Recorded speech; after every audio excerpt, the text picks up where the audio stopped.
I thought I'd seen the worst of it when my mother-in-law criticized me for not cooking a homemade dinner. She had stood there in the kitchen, holding up an empty package from the ready-made meal I had thrown in the trash. A wife who relies on pre-made food? How lazy! Her voice dripped with judgment. I kept my mouth shut, swallowing the bitter retort that danced on my tongue. What right did she have to call me lazy when she was the one invading our home, going through our trash, and inspecting every inch of my life like she was some kind of private investigator? But I bit my lip, telling myself it wasn't worth the fight. After all, as a mother of twins, wasn't I entitled to a little convenience now and then? My husband, Kevin, was often away on business trips, and I was left juggling the babies and the household by myself. But my mother-in-law never seemed to see things from my perspective. That was the thing about her. She excelled at ignoring everyone else's needs. She was the kind of person who bulldozed her way into situations, never pausing to consider the damage she left in her wake. As I stood there, watching her smirk with satisfaction over my supposed failure as a wife, I couldn't help but think, I need to take a page out of her book. She never cared what others thought of her, and maybe, just maybe, that was the key to shutting her up once and for all. My name is Abby, and lately, at the age of 35, I've been having the most vivid, unsettling dreams.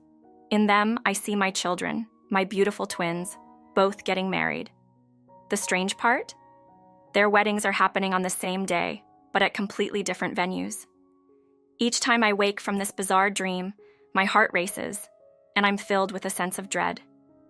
The logistics of managing 2 weddings at the same time seem impossible. My husband, Kevin, tries to reassure me.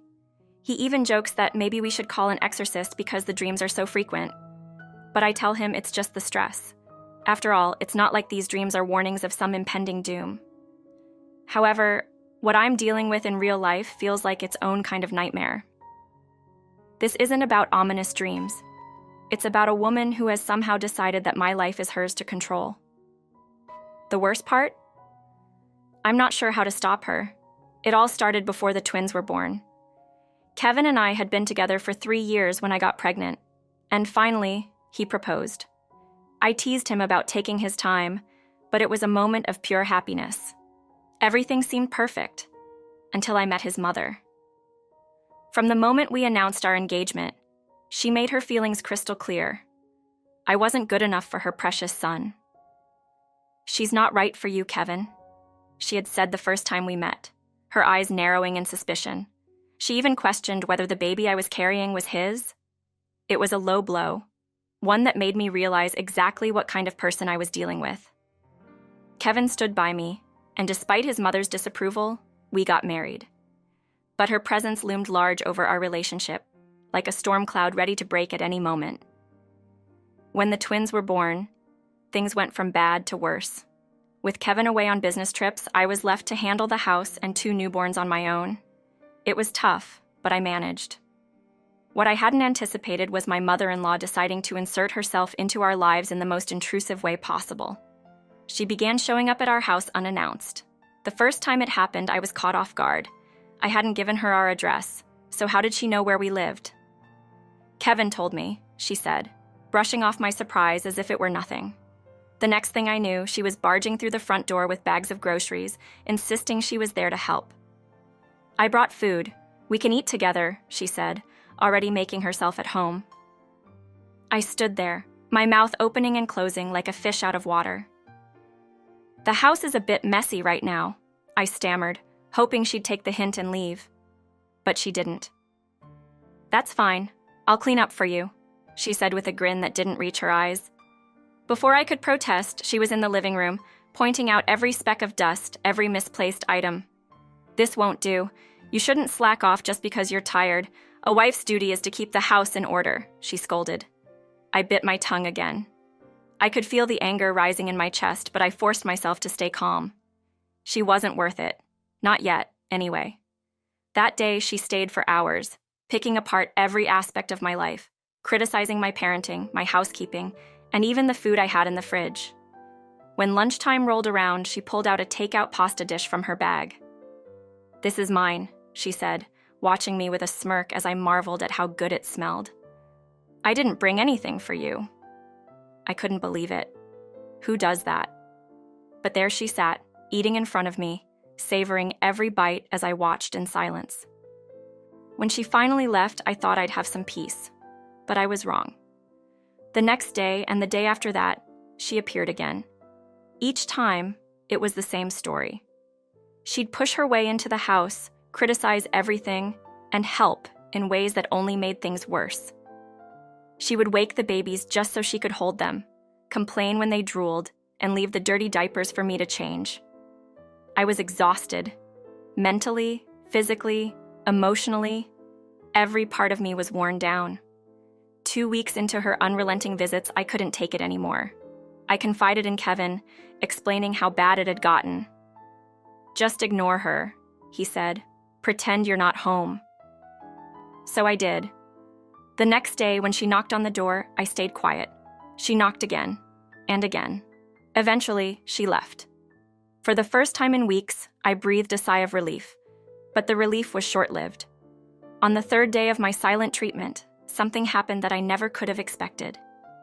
I had just returned from a quick trip to the grocery store when I unlocked the front door and heard the TV blaring from inside. My heart raced. Kevin was still on his business trip and no one else had a key. Except, apparently, my mother-in-law. "I've been waiting for you," she said, lounging on the couch as if she owned the place. "Mother, how did you get in?" I asked, my voice barely above a whisper. She smiled, a wicked glint in her eye. "Good thing I took the spare key." My stomach dropped. She had stolen the spare key from our house. I was furious, but too stunned to react. How could she? I didn't even notice when she took it. But there she was, acting as if breaking into our home was her right.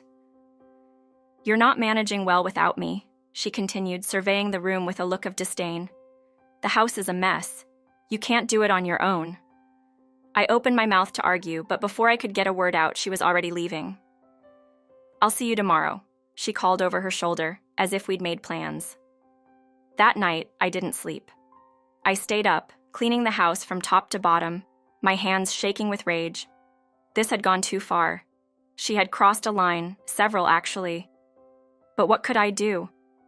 She had the spare key, and even if I changed the locks, she would find another way to get in. The woman was relentless. The next morning, I woke to the sound of the TV blaring again. My heart sank as I realized she had let herself in once more. The babies started crying, woken by the noise, and I rushed into the living room to find her lounging on the couch, watching a game show and munching on snacks she had brought with her. "You're late," she said, not bothering to look at me. "It's already 7:30. How long were you planning to sleep? You're a lazy daughter-in-law, that's for sure." I could feel the anger bubbling up inside me, but I tried to stay calm. "You made a mess of the house yesterday," I said, my voice trembling. "I was up late cleaning." She shrugged, completely unbothered by my words. "If you cleaned regularly, it wouldn't be such a mess." I couldn't take it anymore. "Who gave you permission to enter my house?" I demanded. She ignored me and walked to the kitchen, opening the trash can and rummaging through it like she was searching for evidence. "Look," she said, holding up the empty package from the ready-made meal I had eaten the night before. To think a wife would slack off when it comes to cooking. That was the last straw. "Give me back the spare key," I demanded, my voice louder now, more forceful. But she just looked at me, a cruel smile curling at the corners of her mouth. "You have no right to use that key without permission," I continued, my anger boiling over. "You're behaving like a thief." "Be quiet," she snapped. "A daughter-in-law should do as she's told, not talk back to her elders." I stared at her, speechless. I wanted to scream, to throw her out of the house, but I felt frozen. And then, without warning, she threw the remote control at me, hitting me square in the chest. "Just do the housework and don't think for yourself," she snarled. "You'll never surpass me. And if you keep this up, I'll make sure you never see your children again." The threat hung in the air like a poison. I could feel the tears welling up in my eyes, but I blinked them away. I couldn't let her see me cry. She had already taken too much from me. I wouldn't give her my dignity as well. When Kevin came home from his business trip a few days later, I told him everything. The stolen key, the threats, the constant intrusion. His face grew dark with anger. "We're changing the locks," he said, his voice low and determined. "She won't set foot in this house again." That evening, Kevin called his mother over. She arrived looking smug, no doubt thinking she had won, but Kevin didn't waste any time. "Mom," he said, his voice cold, "you're not welcome here anymore. You stole our spare key and you've been invading our home." Her eyes widened in shock. "What are you talking about? I was just helping," she stammered. Kevin didn't back down. "You've overstepped. We're changing the locks and you won't be coming over uninvited anymore." Her face turned red with anger. "I'm your mother. You can't do this to me." "I can and I will," Kevin said, his voice steady. "If you don't respect our boundaries, you won't be part of our lives." For the first time, I saw fear in her eyes. She realized she had pushed too far. Kevin wasn't going to let her control us anymore. That was the last time she ever tried to come into our house uninvited. We changed the locks, and slowly, peace returned to our lives. But it wasn't easy. The scars she left behind were deep, and it took time to heal. Looking back, I wish I had stood up to her sooner. But in the end, Kevin and I were stronger for it. We had survived the storm, and our family was safe. No matter what nightmares came our way, we knew we could face them together.